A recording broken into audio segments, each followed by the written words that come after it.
membersihkan 2 pinset anatomi dan 1 pinset anatomi, 1 pinset sirugi. Itu tulisannya berapa? 1, Bu. Nah, 1 anatomis, 1 sirugi. Ya. Bak instrumen yang steril berisikan 1 pinset anatomi, 1 pinset sirugi, dan 1 gunting jaringan. Kalau ini bukan gunting jaringan, ini namanya gunting verban.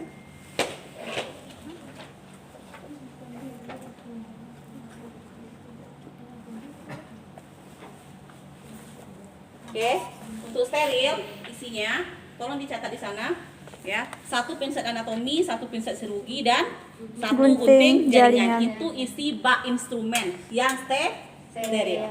Ya. Untuk isi bak instrumen yang tidak steril, ya, kalau nggak ada di sana tambahkan, bikin aja di bawahnya isi bak instrumen yang tidak steril. Artinya adalah isi bak instrumen tidak steril itu untuk membuka balutan verban yang sedang terpasang, ya, kalau kita membersihin perawatan luka, ya. 1 pinset sirugi, ya, 1 pinset sirugi, habis itu 1 gunting jaringan. Itu aja, 2 aja itu cukup. Gunting jaringan itu dia tipis, kalau ini kan tebal nih. Tebal nggak?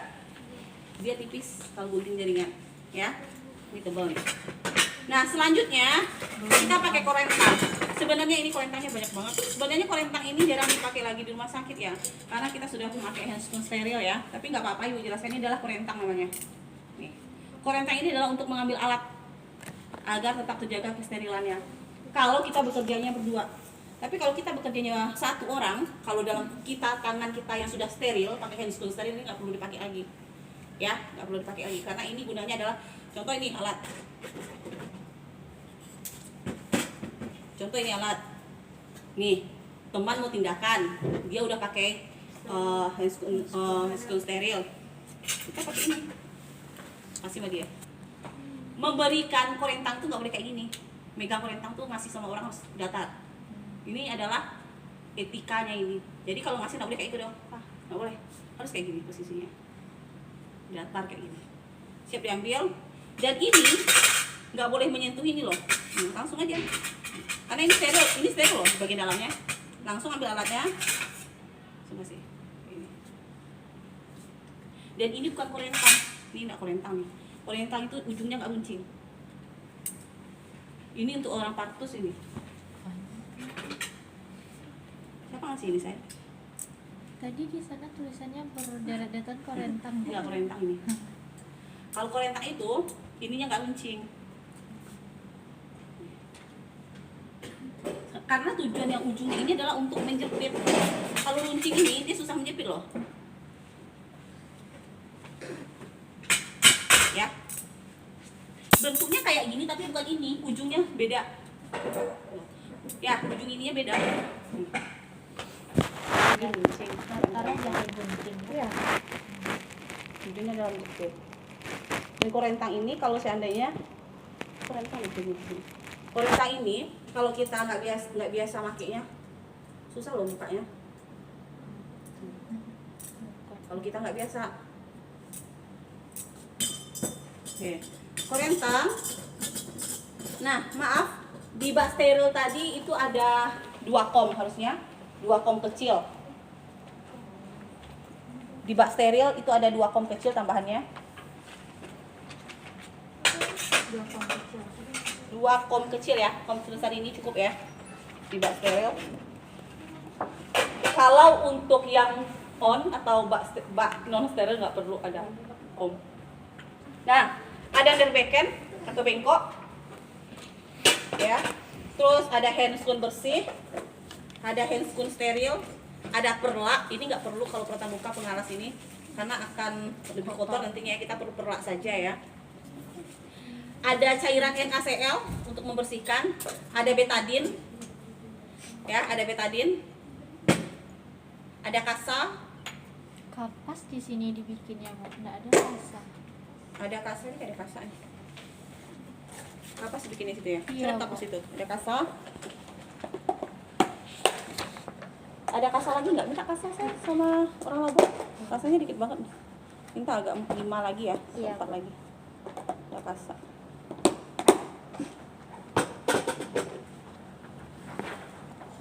Rasa aja yang kurang, Bu. Ya, kasa aja.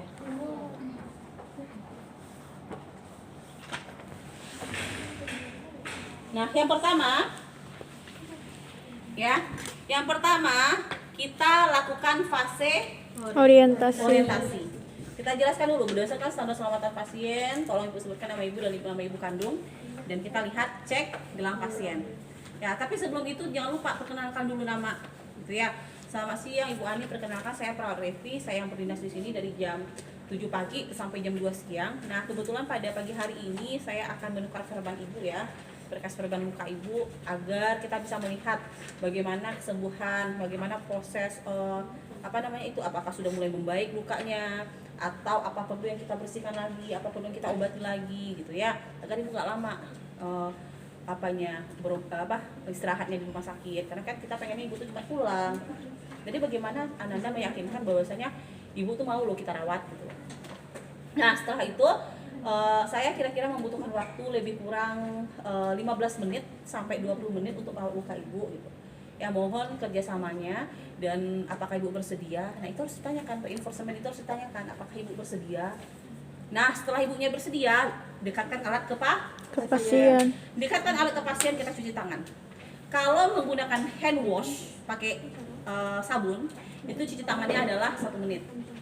Ya, tapi kalau kita gunakan hand scrub kayak hand sanitizer biasa, itu 30 sampai 40 detik saja.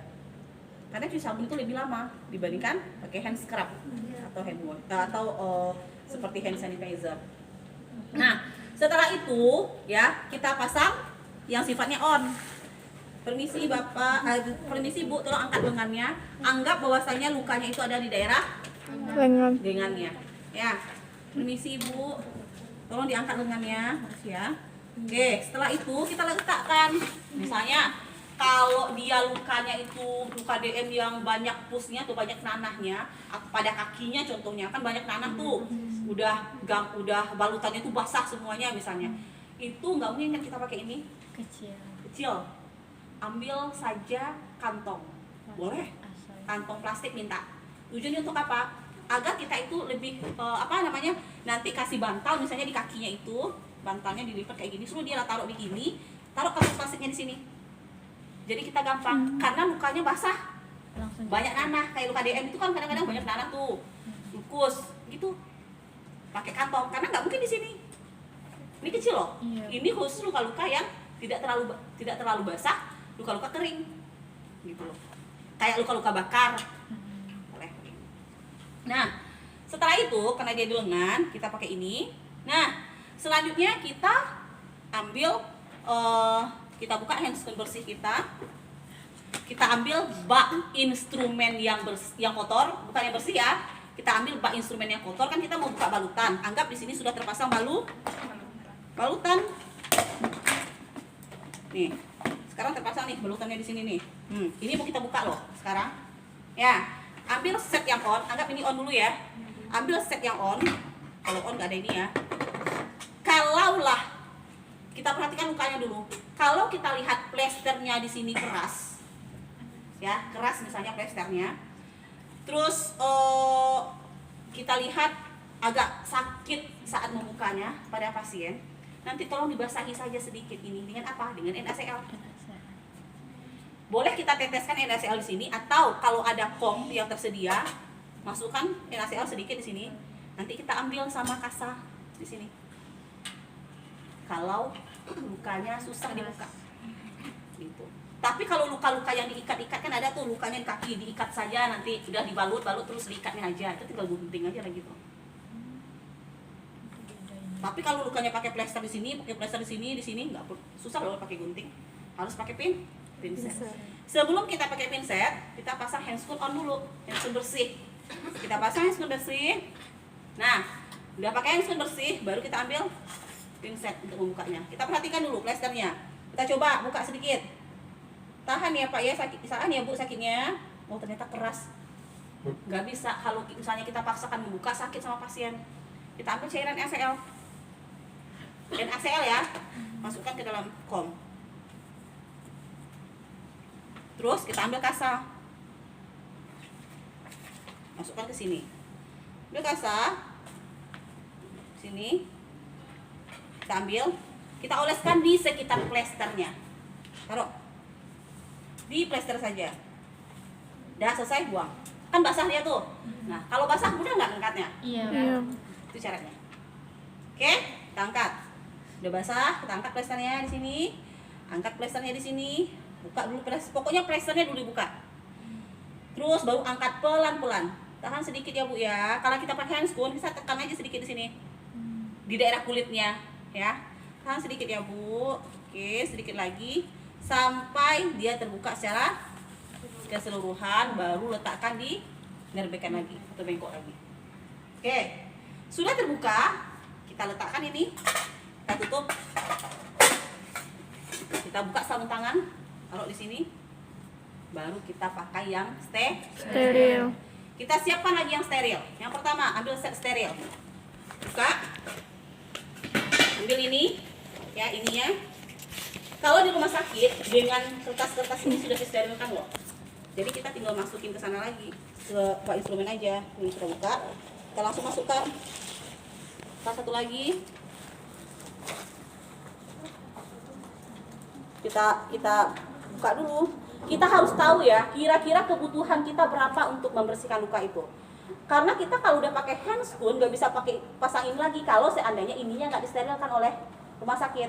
Tetapi kalau misalnya kasanya dengan kertas-kertasnya ini sudah steril semuanya, nggak apa-apa kita pegang. Nah, takutnya kan enggak, karena hanya beberapa rumah sakit mungkin langsung mulai dari tutupnya sampai bagian dalam itu disterilkan semuanya. Tapi ada juga ya rumah sakit hanya kasanya aja disterilkan, gitu. Ya. Nah, Ibu merasa bahwasanya dengan segini cukup untuk melakukan perawatan lukanya pasien. Nah, selanjutnya Ibu ambil pasang handscoon steril, contoh ya. Pasang handscoon steril, Anda harus tahu konsep. Masa ini udah dipakai ya. Oke, pasang handscoon steril. Yang pertama, Anda boleh pegang ini bagian dalam dengan tangan seperti ini, boleh megang bagian dalam ini, nggak masalah. Yang nggak boleh di sini. Ya enggak? Iya. Ya, masukkan. Misalnya masukkan kayak gini. Ya, kita masukkan, tapi kita nggak boleh pegang bantu di sini. Ini boleh ditarik ke atas kayak ini aja. Pokoknya jangan sampai menyentuh di sini. Oke? Oke. Nanti untuk tangan selanjutnya kalau ini sudah terpasang, ya. Tangan selanjutnya, ini boleh lagi pegang ini. Karena udah sama-sama steril. Boleh pegang ini atau mau membantu kayak gini, masukkan tangan 4 buah di sini. Terus tarik ke atas. Untuk membantu, kan nggak tersentuh kan yang ininya? Iya Bu. Oke, paham caranya? Ini karena udah dipakai, Ibu nggak mau pakai lagi ya, karena udah nggak steril.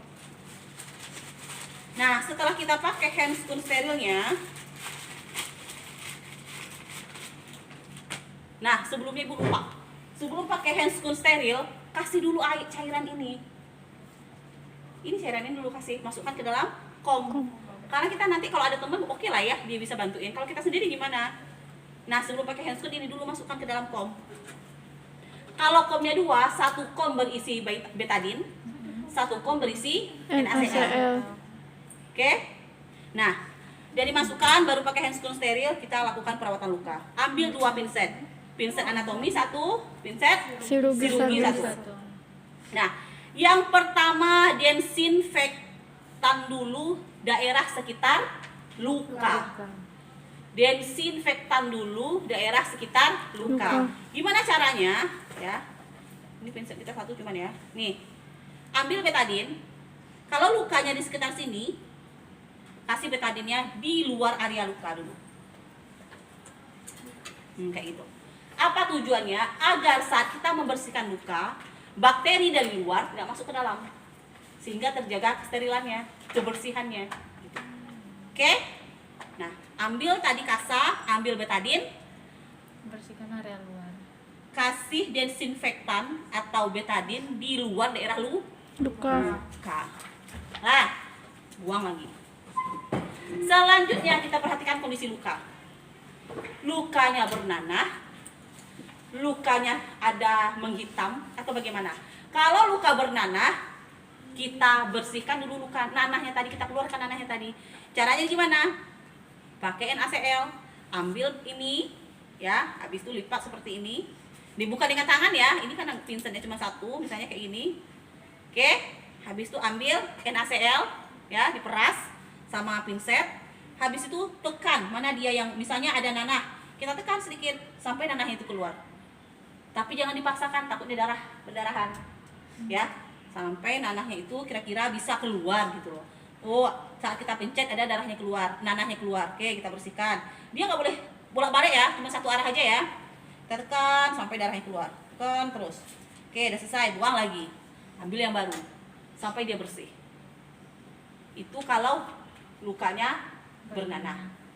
Kalau pada luka bakar itu kita tidak pakai. Kalau misalnya luka bakarnya masih menghitam, maksud ibu itu ada seperti, kan kalau luka bakar itu ada hitam-hitamnya habis terbakar itu, atau kena listrik atau kena apa. Nah itu juga pakai NaCl ya, pakai NaCl juga kita bersihkan, tapi pelan-pelan. Itu luka bakar loh, beda sama luka kena DM, beda luka yang lainnya. Pelan-pelan karena sensitif dia. Kebanyakan luka bakar itu kan kenanya adalah bagian epidermis sama dengan dermis tuh. Nah itu pensyarafannya itu masih banyak di sana, jadi hati-hati, takutnya sakit. Nah pelan-pelan sekali. Oke, kayak gitu bersihinnya. Dah, taruh lagi ke sini. Bagaimana cara kita mengangkat? Misalnya ada di sini jaringan mati, terus ada di sini misalnya keropeng-keropeng gitu loh. Ambil kasa satu, taruh kasanya di sini. Ambil kasa di sini, taruh di sini. Ambil gunting gunting jaringan. Ini angkat gunting jaringan ya. Satu tangan kiri megang pinset, tangan kanan megang gunting jaringan. Ya, terus apa? Kita angkat di sini. Misalnya di sini ada hitam-hitam, gunting, angkat sedikit, gunting, taruh di sini. Paham nggak? Iya. Angkat yang hitam tadi, gunting sama gunting jaringan. Ini kan tebal, kalau jaringan itu tipis ya. Taruh di sini. Angkat lagi sampai bersih. Kalau udah selesai, buang dia ke sini. Berarti nggak langsung ke bengkok kita. Jangan. Itulah seni perawat. Kalau langsung ke bengkok, bertebaran dia di mana-mana nanti. Hanya taruh aja di sini satu. Jadi kita enak. Sini, taruh di sini. Di sini, taruh di sini. Kerja kita lebih efektif. Ya enggak? Iya. Nah, setelah itu kalau sudah selesai, udah bersih, ya udah bersih, ada kasih dia kompres, misalnya betadine. Cara ngasih kompres betadine, ambil ini, ya. Habis itu kasih betadine. Kalau misalnya lukanya masih membusuk, itu kasih kompres betadine. Kayak luka-luka DM itu ya. Taruh betadine, peras, kasa yang sudah dikasih betadine, tempel di sini. Tempel. Baru dikasih kasa, tempel. Hati-hati ya, kalau untuk menutup luka pasien itu yang berbulu-bulu ini nggak boleh di daerah luka, harus yang bersih kayak gini. Ini yang boleh di daerah luka. Berarti caranya taruhnya kayak gini. Anggap ini yang dikasih betadine tadi ya. Terus apakah langsung ini yang kita plester? Enggak. Kita ambil lagi kasa yang tidak dikasih betadine. Kita lihat. Nah, berarti yang berbulu-bulunya harus di tengah agar ketemu, agar yang di atasnya juga rapi. Ya enggak? Taruh di sini. Sehingga di bawahnya tidak, sehingga bulunya itu kan ngumpulnya di tengah-tengah. Jadi nggak kelihatan. Oke ya. Nah, setelah itu, setelah kita taruh seperti itu, ya udah dikompres betadine, udah dibersihin, udah dikompres betadine, udah ditutup, baru kita pakai plester. Kalau di plester di rumah sakit tuh nggak kayak gini. Ada khusus plesternya. Ya, ada khususnya. Ya, jadi plester itu nggak boleh plesternya itu apa ya? Oh, di sini tertutup semua, di sini tertutup, nggak boleh.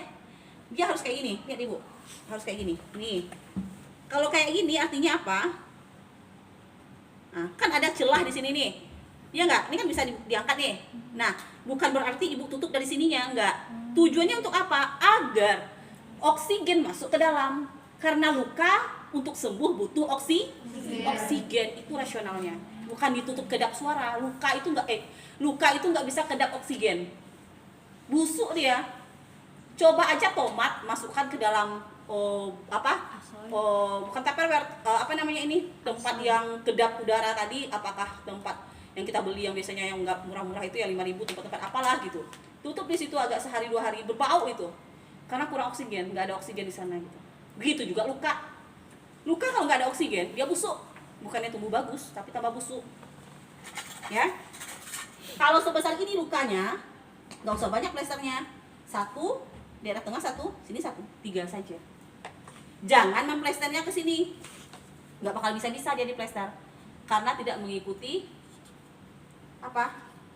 Arah tangan gitu. Arah struktur kulit. Gitu. Copot dia pasti, ya kan? Nah, jadi kayak gitu dia. Nah, setelah ini selesai diplester sini, selesai, selesai. Tindakan kita. Gitu. Paham sampai di sana? Nah, setelah itu kita bersihkan alat. Kita bersihkan alat. Kita kembalikan alat ke tempat semula, baru kita fase Terminasi. Bu, saya sudah selesai melaksanakan kegiatan perawatan luka. Saya lihat luka ibu sudah cukup membaik, sudah mulai membaik ya. Yang penting adalah ibu tingkatkan nutrisinya, karena luka itu butuh oksigen, butuh makanan. Sel kita itu hidup butuh oksigen, butuh makanan, sama dengan kita. Kita kalau nggak ada makan nggak bisa hidup, iya nggak? Iya, Bu. Ada oksigen bisa hidup, Bisa. sama dengan luka, Luka. sama dengan kulit. Nggak ada oksigen nggak bisa sembuh dia. Gitu. Itu dia. Nah, ibu iringi dengan nutrisi ya Bu ya.